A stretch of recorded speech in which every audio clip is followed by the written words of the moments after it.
जैसे बड़ पीपल की छाया वैसे सास ससुर की माया, माया जोड़नी पड़ेगी ससुराल में।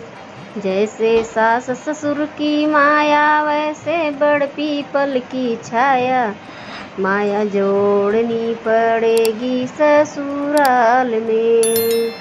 जैसे सावन का है घेवर वैसे नंदी जी का तेवर।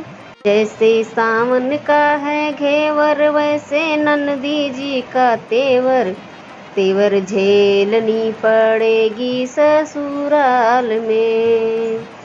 जैसे बड़ पीपल की छाया वैसे सास ससुर की माया, माया जोड़नी पड़ेगी ससुराल में।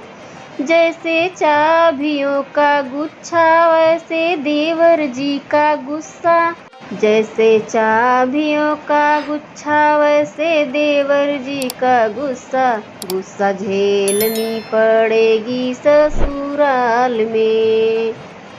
जैसे बड़ पीपल की छाया वैसे सास ससुर की माया, माया झेलनी पड़ेगी ससुराल में। जैसे सासू जी का डंडा, जैसे कुएं का पानी ठंडा वैसे सासू जी का डंडा।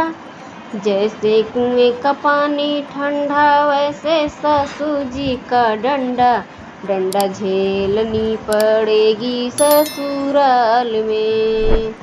जैसे बड़ पीपल की छाया वैसे सास ससुर की माया, माया जोड़नी पड़ेगी ससुराल में।